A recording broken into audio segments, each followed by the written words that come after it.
Selamat malam Pak dosen, selamat malam teman-teman. Perkenalkan, saya Febi Arianti Nekui, NIM 204111073 dari kelas Farmasi C semester 2. Pada video kali ini, saya akan mereview video tentang uji disolusi. Uji disolusi adalah suatu metode in vitro yang untuk mengetahui suatu pelepasan obat dari bentuk sediaan yang digunakan menjadi bentuk terlarut. Pada uji disolusi terdapat dua metode, yaitu metode pedal dan metode basket atau metode keranjang. Yang pertama adalah metode basket atau metode keranjang. Sebelum memulai praktikum menggunakan alat pelindung diri, yang pertama jas lab, masker, dan sarung tangan. Langkah awal dalam metode basket atau metode keranjang dengan membuat media disolusi. Yang pertama, timbang 1,6 gram NaOH. Yang kedua, timbang 6,85 gram KH2PO4. Larutkan NaOH dalam 200 ml Aquades. Melarutkan KH2PO4 dalam 250 ml Aquades. Kemudian, ambil 20 ml larutan NaOH 0,2 mol, tuang ke dalam beaker gelas yang berisi KH2PO4. Aduk hingga homogen, bilas pH meter. Kemudian cek pH meter dasar yang telah dibuat 1000 ml Aquades. Kemudian sesuaikan dengan pH yang diinginkan. Apabila tidak sesuai, dapat ditambahkan NaOH 0,2 mol sampai pH sesuai. Langkah selanjutnya menyiapkan alat. Yang pertama, flask atau labu, basket, sampling tube, poros penggerak. Yang berikut proses pengerjaan. Proses pengerjaan yang pertama,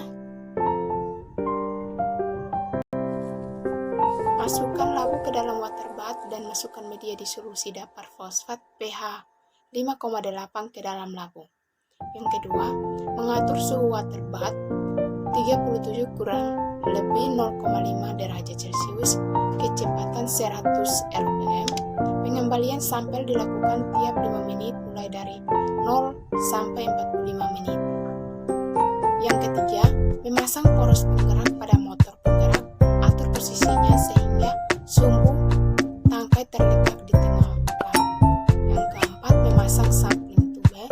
Yang kelima, memasang sirgem pada sampling tube. Langkah selanjutnya memasukkan sampel. Yang pertama, memasukkan petrofin balet ke dalam basket. Yang kedua, memasang basket pada poros penggerak. Yang ketiga, menurunkan alat uji disolusi. Langkah selanjutnya mengambil sampel. Yang pertama, mengambil 5 ml sampel menggunakan sirge dan menggantinya dengan media disolusi dengan volume yang sama. Yang kedua, memasang kertas saring milipore 0,45 newmarker ke dalam filter holder.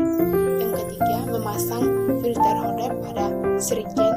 Yang keempat, menyaring sampel ke dalam tabung reaksi. Mengukur absorban larutan sampel dengan instrumen spektrofotometri UV VIS pada panjang gelombang 233 nanometer. Yang kedua, dengan metode pedal. Langkah pertama, menimbang potasium dihidrogen fosfat 6,1238 gram.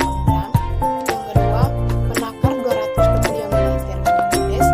Yang ketiga, melarutkan kalium dihidrogen fosfat. Yang keempat, mengambil NaOH 0,2 mol 16,2 ml. Yang kelima, mencampur larutan KH2PO4 dan NaOH 0,2 mol. Yang keenam, mengencerkan dengan Aquades sehingga 900 ml. Yang ketujuh, mengambil pH meter. Yang kedelapan, mengecek pH dapar.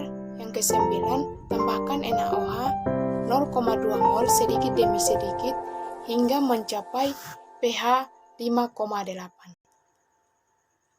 Langkah selanjutnya menyiapkan alat. Alat yang digunakan adalah yang pertama, flask atau labu, sampling tube, pedal, paddle. Yang keempat, poros penggerak.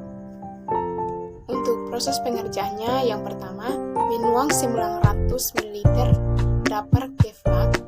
Yang kedua, meletakkan flak ke dalam water bath. Yang ketiga, memasang poros penggerak, memasang pedle, mengatur durasi suhu dan kecepatan, memasang timer tiap menit kelima, menurunkan bagian atas alat, posisi pedle tepat di tengah 2,5 cm dari dasar, memilih pedle. Kemudian memasukkan sampel, memasang sampling juga, memasang filter milipore 0,45 mikron, mengambil dapur dengan jumlah yang sama dengan sampel yang diambil, mengambil 5 ml sampel, memasukkan sampel 5 ml, memasang filter pada serige, memasukkan sampel ke dalam labu ukur, kemudian menambahkan dapur hingga tepat tanda, mengulangi tahap-tahapan setelah 10 menit, 15 menit, 20 menit, 25 menit, dan 30 menit. Melakukan pembacaan absorban menggunakan spektrofotometer UV-VIS.